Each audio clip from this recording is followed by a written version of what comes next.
Assalamualaikum warahmatullahi wabarakatuh. Selamat pagi, salam sejahtera untuk kita semua. Saya Aris Mutohar, manajer workshop dan properti unit usaha strategis PT Bank 1 Regional 5. Pada kesempatan kali ini, Selasa tanggal 17 Maret 2026, saya akan menyampaikan beberapa hal tentang kultur buster, yaitu mengenai 3 on 3 yang kaitannya dengan PCS, yaitu productivity, cost effectiveness, dan speed. Adapun penjelasan lebih lanjut, mari kita lihat pemaparannya. Terima kasih. Assalamualaikum warahmatullahi wabarakatuh. Ya, sebagai asmen kamu dan bapak-bapak semua dan ibu sebagai tim unit usaha strategis dan kesatuan. Pada kesempatan kali ini saya akan menyampaikan tentang program kultur master, yaitu tentang budaya 3 on 3. Budaya 3 on 3 ini yang akan disampaikan yang ada di sini. Orangnya ini terus kemudian 3 pertama yang kemudian on 3 yang berikutnya yang berikutnya. Dan pada kesempatan kali ini saya akan menyampaikannya productivity, cost effectiveness, dan speed.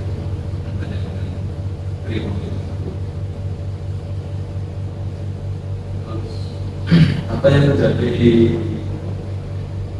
keinginan atau sebuah mimpi besar dari luar PTTN, yaitu beberapa statement dari sebuah RCPP 2026 sampai dengan 2030, bahwasanya membawa smart factory company ekonomi Indonesia sebaik yang support good and energy security. Yang pertama yaitu mengenai membawa smart factory company.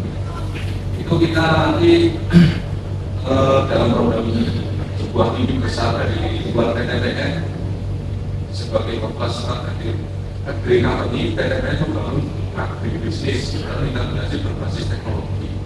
Way of working and spending PTTN.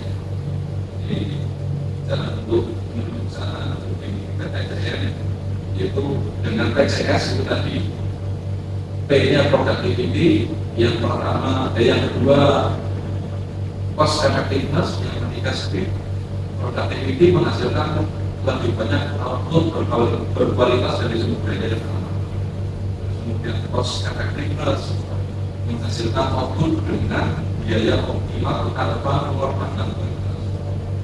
Ini bukan sekadar cost cutting, tetapi cost per ton turun tanpa perusahaan sustain.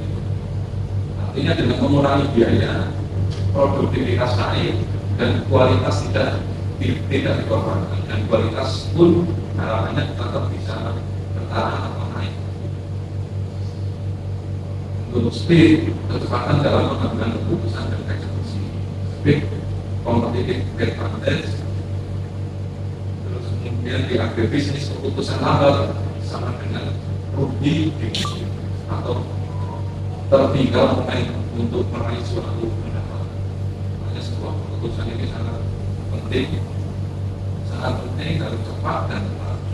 Biasanya di sini ada faktor-faktor penduduknya, yaitu hal bisnis, cara kerja, dan yang berdasarkan hal bisnisnya itu yang pertama ketahanan pangan energi, yang kedua produktivitas dan kapasitas produksi, yang ketiga hilirisasi dan pemilihan manual, yang keempat agribisnis, integrasi berbasis teknologi. Cara kerja, productivity, cost effectiveness, dan speed. Yang enabler ini, enabler SDM, yang pertama 5G inisiatif, seperti kedua HP. Yang pertama yaitu go green, kemudian yang ketiga go AI, go secure, go green.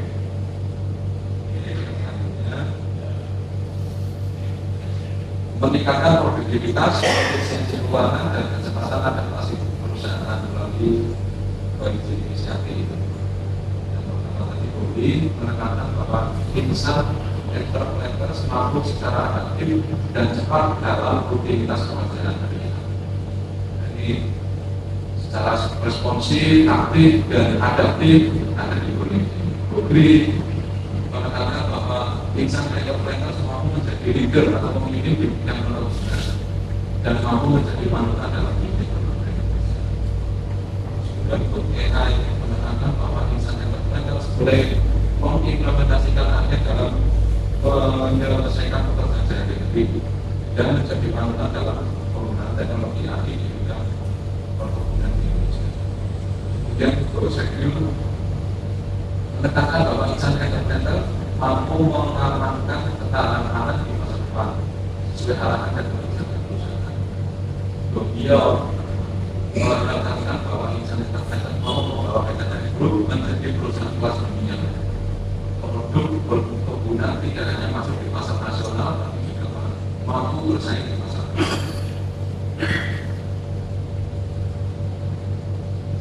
PCS saling tergabung dengan 5 inisiatif.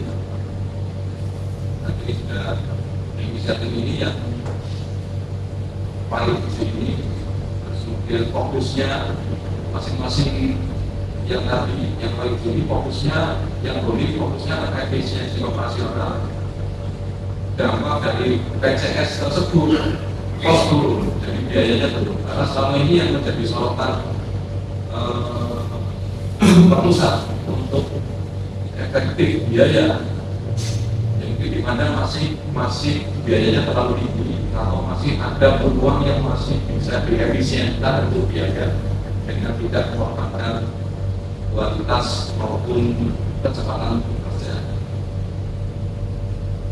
Kemudian Bogri fokusnya pada sustainability, dampak yang diharapkan productivity jangka panjang, dan AI digital transaction, dan dampaknya speed untuk bisa diharapkan dari digitalisasi ini kecepatan pengambilan keputusan itu akan semakin tinggi sehingga apa yang diputuskan itu benar-benar tepat dan memberikan sesuatu yang baik sehingga pekerjaan-pekerjaan yang harus segera diselesaikan atau harus segera dieksekusi itu segera dilakukan oleh PTPN sehingga menghasilkan beberapa strategi dan cost effectiveness.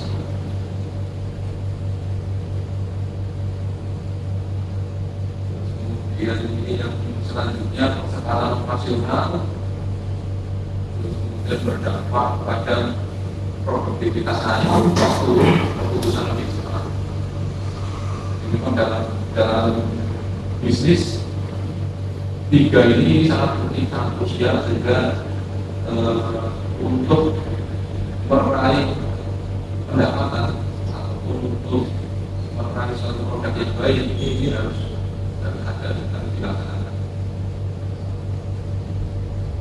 Kemudian seperti kasus komoditas karet ini seperti yang disampaikan di parameter produktivitas sebelumnya itu 1.386 kg, sudahnya menjadi naik 1.550 kg. Untuk cost per kilogramnya itu 19.300 menjadi 17.150, mengalami penurunan tapi dengan tidak mengorbankan suatu kesempatan kualitas. Tindakan perbaikan secara PCS, audit teknik sadar, training 150 penyadap, monitoring digital promosi. Ini komoditas tembakau ini implementasinya untuk faktor-faktornya secara produktivitinya, kemudian cost effectiveness, speednya.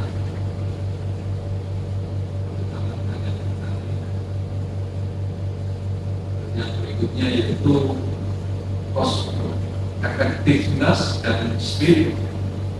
Value creation-nya meningkatkan proporsi dalam mereka. Level harga tinggi, leader harga menengah, pillar harga rendah. dengan waktu yang sama dan tenaga yang sama, biaya yang sama, dia akan menghasilkan wrapper yang lebih banyak. Jadi itu ada 5 faktor tadi, dari productivity, cost effectiveness, speed, interplanters, pembantu akademi 6 sampai 9 bulan. Ini poinnya ada apa namanya? Masalah trainingnya ya. Oke, kita lanjutkan aja. Setelah kita kopi, implementasi di kopi yang poin-poinnya sama. Yang pertama target productivity target yieldnya di atas 1.200 sampai 1.500 kg biomass teh. Secara productivity targetnya di atas 2.500 kg teh per hektar. Cost effectiveness, replanting klon unggul, intensifikasi pemanasan, optimasi proses pabrik. Kemudian speednya dipanen proses maksimal tanam dalam lancar. Kalau terlalu lambat ini pasti nanti akan berpengaruh pada kualitas. Untuk value yang premium sustainability, dia diharapkan hasil produk akhirnya ini yang mempunyai nilai yang paling tinggi, sehingga pendapatan ataupun nilai jual di luar itu akan semakin bagus. Untuk implementasi PCS pada komoditas unggulan diharapkan menghasilkan produktivitas sangat tinggi, terus kemudian nilai tambah komoditas, efisiensi biaya operasional, dan daya saing global. Di sini secara khusus untuk US sebagai bukan komoditas utama, tapi komoditas non kebun yang mengoptimalkan aset, yang mengolah aset. Kaitannya dengan US, ini tetap berlaku ya. Kaitannya dengan US, produktivitas lahan tinggi, berarti kita di produktivitas pendapatan, kaitannya dengan pendapatan. Jadi mencari pendapatan dengan sewa-sewa dan sebagainya, perhatiannya.